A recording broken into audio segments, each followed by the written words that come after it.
அன்று அலுவலகத்தில் வேலை அதிகம் என்பதால் ரமேஷ் கிளம்பும் போது இரவு 11 மணி ஆகிவிட்டது. அவன் தங்கியிருந்த இடத்திற்கு செல்ல அந்த பழைய மக்கள் நடமாட்டமில்லாத காட்டு சாலையை கடக்க வேண்டும். அன்று வழக்கத்திற்கு மாறாக அடர்த்தியான பனிமூட்டம். பைக்கின் முகப்பு விளக்கு அந்த பனியை ஊடுருவ முடியாமல் திணறியது.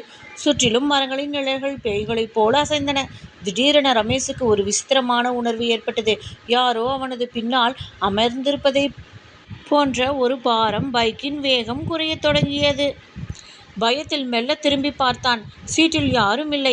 ஆனால் அவனது தோளில் யாரோ ஒருவரின் குளிர்ந்த விரல்கள் பதிவது அவனுக்கு தெளிவாக தெரிந்தது.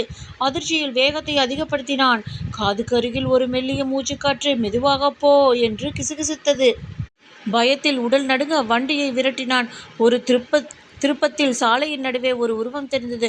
அவன் பிரேக் அடித்ததும் வண்டி நிற்கவில்லை. அந்த உருவத்தை நெருங்கிய போது அவன் இதயம் ஒரு நிமிடம் நின்று துடித்தது. டப் டப் டப். சாலையில் நின்றது அவனேதான்.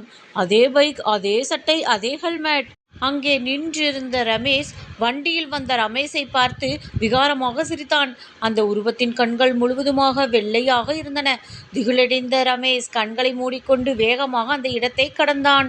சிறிது தூரம் சென்ற பிறகு பின்னால் பார்த்தபோது அந்த சாலையே காலியாக இருந்தது. ஆனால் அவனது பைக்கின் பின்னால் இருந்த கண்ணாடியில் ஒரு வாசகம் இருந்தது. இன்று தப்பித்து விட்டாய், அடுத்த முறை சந்திப்போம். இன்று வரை ரமேஷ் அந்த சாலை வழியாக செல்வதில்லை. அந்த பனிமூட்டத்தை பார்த்தாலே அவன் உடல் நடுங்கத் தொடங்கும். இது ஒரு கற்பனை கதையே.